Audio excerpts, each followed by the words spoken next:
le samedi à 16 h. On ira réveiller les campeurs. Et je vous conseille de venir voir ce groupe qui est aussi un très très bon groupe en devenir. Et puis tout de suite après, c'est déjà Sarah Carnier, très connue, hein, Sarah Carnier qui était sortie avec son album Tenderless il y a 3-4 ans, qui avait fait vraiment le haut aussi des hit parades sur Pure FM et qui maintenant sort son nouvel album SMS, je crois, qui est un magnifique album. C'est une artiste que vous allez découvrir. Après, on s'emballe directement dès 18h05 avec Collectif Métissé. Là, tu peux peut-être nous emballer aussi un petit peu sur... J'en profite pour vous représenter Nathalie, hein, que tout le monde connaît, qui nous avait quittés durant 1 an, voilà, et qui nous avait laissé dans la boue. Voilà, on a maintenant la responsable, c'était... Oui, mais aujourd'hui, elle va nous emballer, apparemment. Et donc, maintenant qu'on l'a récupérée de son fin fond, de sa cabane au Canada, on est sauvés.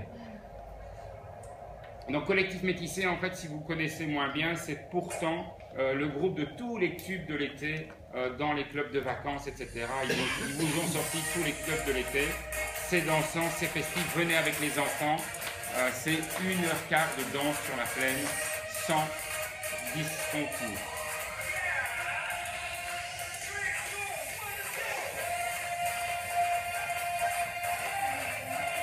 Un peu de soleil, un cocktail en main, ça va faire. Et ça, c'est déjà à 18h15. À 19h30, un retour, les Wampas. Les Wampas, groupe mythique. Attention, parce que là, sur scène, ça va vraiment, vraiment déchirer.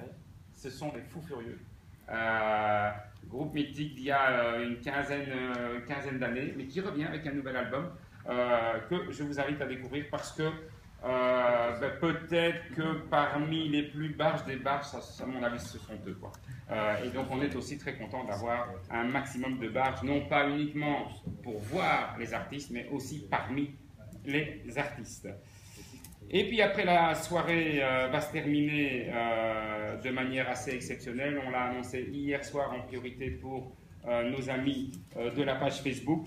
C'est officiel depuis d'ailleurs à peine quelques heures. Le festival a l'immense plaisir. Ah non, bah, j'oublie, attendez, j'oublie à 21 h Bastian Becker, évidemment, pour tout le monde. J'oublie quand même de vous annoncer Bastian Becker, que tout le monde connaît. C'est pour nous la 2e fois que Bastian vient au festival. Il était venu il y a 3 ans.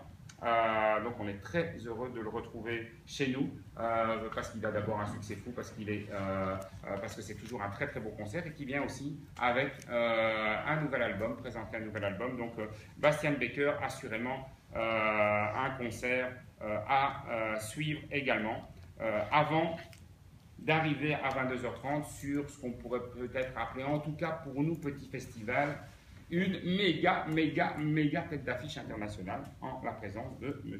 Sean Paul. 12 millions de fans sur Facebook. On n'y est pas encore, hein, Christophe, franchement, parfois je suis déçu de la manière dont ça se passe sur notre page. On est à peine à 28 000. C'est longueur de temps, de ma mère qui donc c'est vrai, finalement, on est tout à fait petit par rapport à tout ça. Mais Sean Paul aussi, c'est la fête, c'est la musique, c'est pour vous, ben, on peut écouter peut-être Nat pour se remettre dans l'oreille pour ceux qui n'auraient peut-être plus en tête. On a tout ça. C'est lequel?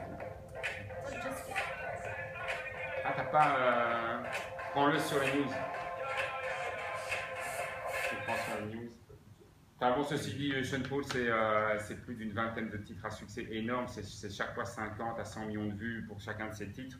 Voilà, c'est une...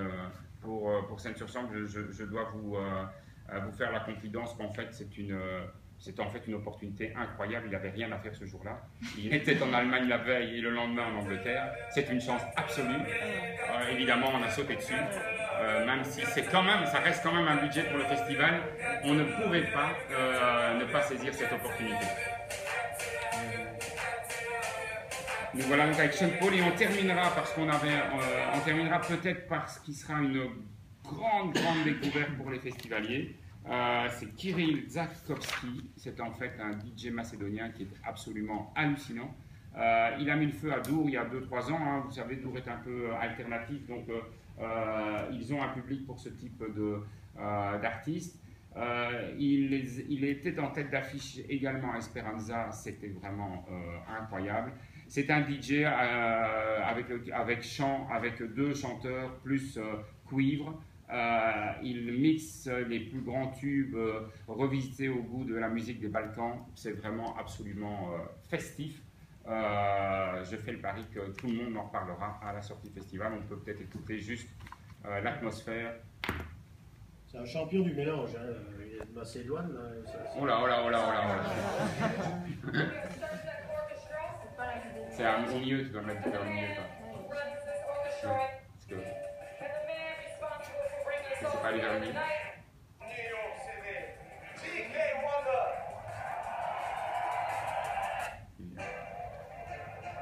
Voilà, là on est déjà dans l'ambiance.